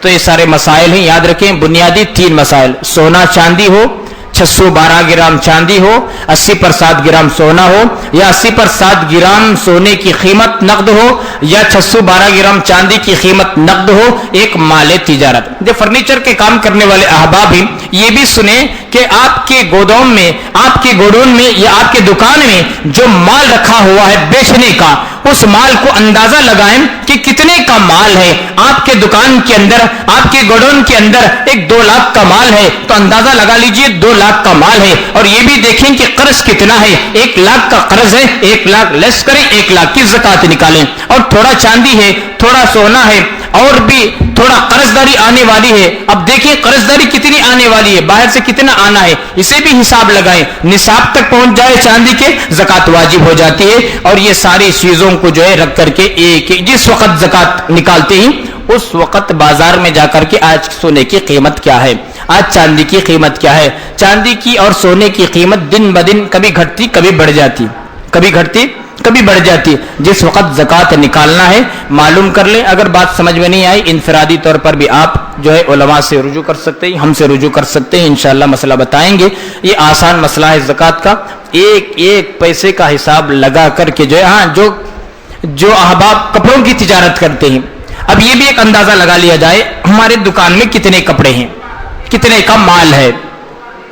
آپ کی دکان میں سمجھ لیجئے مثال کے طور پر 1.5 لاکھ کا مال ہے، یا 2 لاکھ کا، یا 5 لاکھ کا مال ہے.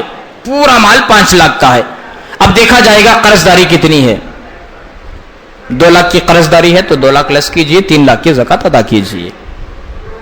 گزشتہ سال سے صاحب نصاب تھے آپ، اب 15 رمضان کو یا 20 رمضان کو یا 25 رمضان کو زکات نکالنا، مثال کے طور پر سبان نکالنا، سبان زکات نکالنا ہفتے کے دن. آج چوری ہو گیا مال یا کسی کو آپ دے دیے، قرض دار ہو گئے، زکات واجب نہیں، سال گزرنا شرط ہے. اس لیے اور ایک مسئلہ، گھر کے اندر باپ بھی صاحب نصاب ہے، بیوی بھی صاحب نصاب ہے، بیٹا بھی صاحب نصاب ہے، بیٹی بھی صاحب نصاب، چاروں پر بھی زکات واجب ہے. اپنے اپنے مال کا حساب لگا کر کے نکالنا واجب. ایسا نہیں کہ چاروں کے چاروں بھی صاحب نصاب ہیں، چلو بھائی ایک ابا جان نکال رہے نا ان کے مال کا تو ہماری کیا بھی ضرورت نہیں. ایسا نہیں ہو سکتا. ابا جان نماز پڑھے تو ان کی نماز ادا ہوتی، سو بیٹے کی نماز ادا نہیں ہوتی. ہوتا ایسا؟ اب بولا نا شروع میں آپ کھائے تو آپ کا پیٹ بھرتا، میرا نہیں بھرتا، میں کھایا تو میرا آپ کا نہیں بھرتا. اس طریقے سے ابا زکات نکالے تو ان کے مال کی زکات ابا نکالے، انہوں پر ہی اس ذمہ ہو گئے. امی کا مال کی زکات، بھائی کے مال کی زکات، بھائی جو ہے بہن کے مال کی زکات، انہوں اللہ کے عذاب میں آ جاتے ہیں. آپ نے سنا نا زکات کا مال نہیں لیا گیا، اللہ نے جو ہے ظاہر کر دیا ان کے نفاق کو. لیکن اب تو ظاہری طور پر نفاق کی علامتیں بتائی تو گئی ہیں، لیکن معلوم نہیں ہوتا ظاہراً کہ کون منافق ہے، کیا ہے اس کے دل کے اندر، کیا ہے اس کا ارادہ نہیں معلوم ہوتا. اس نبی کا زمانہ تھا، وہی آتی تھی، اللہ بتاتے تھے. لیکن جو ہے یہ ایک طریقے سے زکات ادا کرنا. ہاں اگر ہم نے بیٹے کا الگ حساب کر لیا، بیٹی کا الگ حساب کر لیا، اور بہو کا الگ حساب، مال کا حساب کر لیا، باپ کا الگ حساب کر لیا، اب گھر کے اندر 4-5 افراد ہیں، ان کے مال کا حساب کرنے کے بعد اب اندازہ ہو گیا کہ میرے پاس اتنا مال ہے، میرے پاس اتنا مال ہے، الگ الگ طریقے سے نکال لیا. اب سب کی طرف سے اجازت لے کر کے، اگر گھر کا بڑا، اجازت شرط ہے، زکات میں اجازت شرط ہے. اگر شوہر سوچے کہ میری بیوی کی طرف سے بھی میں زکات دے دوں گا، بہت اچھی بات ہے، دینا چاہیے، لیکن اجازت شرط ہے. بغیر اجازت کے آپ نے اپنے بیوی کے مال کی زکات نکال دی تو زکات ادا نہیں ہوگی. اس لیے کہ زکات کے لیے بیوی سے اجازت لینا شرط ہے. میں آپ کے مال کی زکات کو دے رہا ہوں کہ آپ اجازت دیتے ہیں. بیوی نے کہا دے دو، الحمدللہ آپ دے دیجیے. اور صدقہ فطر کا بھی یہی مسئلہ ہے.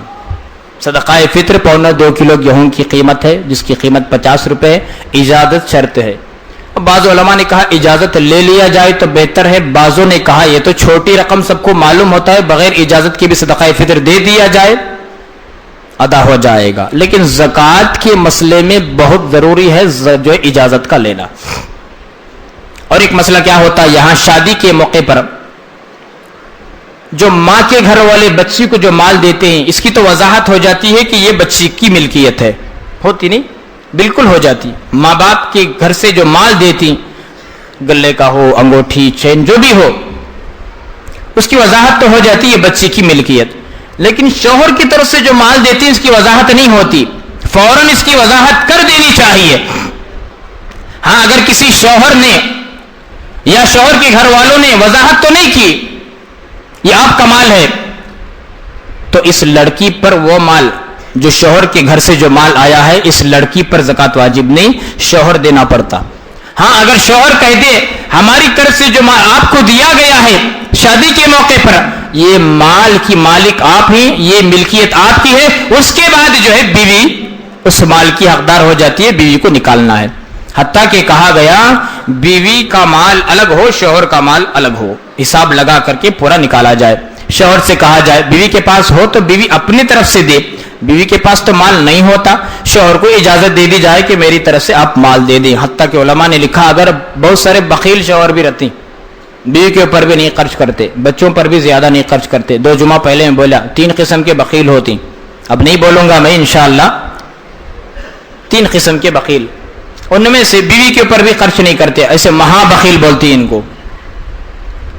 بیوی کے پاس دینے کے لیے زکات، مال تو ہے، پیسے نہیں زکات دینے کے واسطے، شوہر کو بولتی تمہیں دیو جی، میرے طرف سے نہیں، میں دیتا نہیں. تو علماء نے لکھا ہے کہ بیوی کو اس کے بقدر کا مال یا تو زکات میں دے دے، یا تو مال بیچ کر کے اس کی قیمت جو ہے زکات میں دے. یہاں تک کے مسئلہ ہے. اس لیے وضاحت ضروری ہے کہ شوہر کا کون سا مال ہے، بیوی کا کون سا مال ہے. بچوں کا کون سا مال ہے، پوری وضاحت کے ساتھ بھی معلوم کر کے جس دن زکوٰۃ نکالنا ہے زکوٰۃ نکالیں دوستو۔ صدقہ فطر بھی عید سے پہلے نکالیں تاکہ ہماری عید میں غریب بھی شامل ہو جائیں، یہی مقصد ہے۔ غریبوں کے لیے 50 روپے بڑا مسئلہ نہیں ہے، جتنے افراد ہیں آپ جو ہے معلوم کر کے صدقہ فطر نکالنے کی کوشش کیجئے۔ جتنے مسائل ہم نے کہا ہے آپ نے سنا ہے، اللہ عمل کی توفیق عطا فرمائے، اتباع سنت نصیب فرمائے، ہر قسم کے برائی سے، معصیت سے، نافرمانیوں سے اللہ ہم سب کی حفاظت فرمائے، آمین۔ وآخر دعوانا الحمدللہ رب العالمین۔ ایک دو لحظے بیٹھے۔ بروز پیر ختم قرآن مجید ہے، اب آنے والے پیر کو 26 میں بولتی نہیں، ختم قرآن مجید، اس کے ادب و احترام میں عشاء کی اذان 9 بجے اور جماعت 9:30 بجے طے ہوا ہے۔ 9 بجے اذان، 9:30 بجے جماعت، پیر کے دن ختم قرآن مجید ہے، وقت سے پہلے تشریف لائیں۔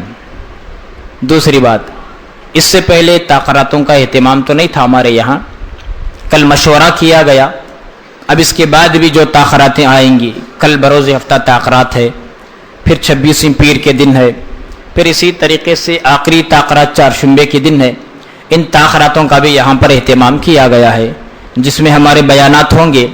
اب کل کی تاخیرات میں جیسا ہی تراویح کی نماز ختم ہوتی 9:30 بجے بیان شروع ہو جائے گا۔ آپ احباب سے عاجزانہ گزارش ہے کہ اپنے کام و کاج کو آگے پیچھے کرتے ہوئے آئیں، کچھ دین کی بات سنانے کا موقع مل جائے گا۔ ایک آخری درمیانی جو تاخیرات آئے گی اس میں تو وقت طے ہے 9:30 بجے جماعت تراویح کے ختم پر، وہ تو عام طور پر معلوم ہی ہے۔ یہ جو 2 تاخیراتیں کل کی اور چہارشنبے کی، جیسا ہی تراویح ختم ہوتی ہے بیان شروع ہو جائے گا، آپ تشریف لائیں۔ اور ایک تیسرا اعلان، جو آپ احباب بے تابی سے جو 2 جمعوں سے انتظار کر رہے تھے ہماری بیان کی کیسٹ کے لیے، الحمدللہ وہ کیسٹ آ چکی ہے، اسے بھی جاتے ہوئے حاصل کرتے ہوئے جائیں۔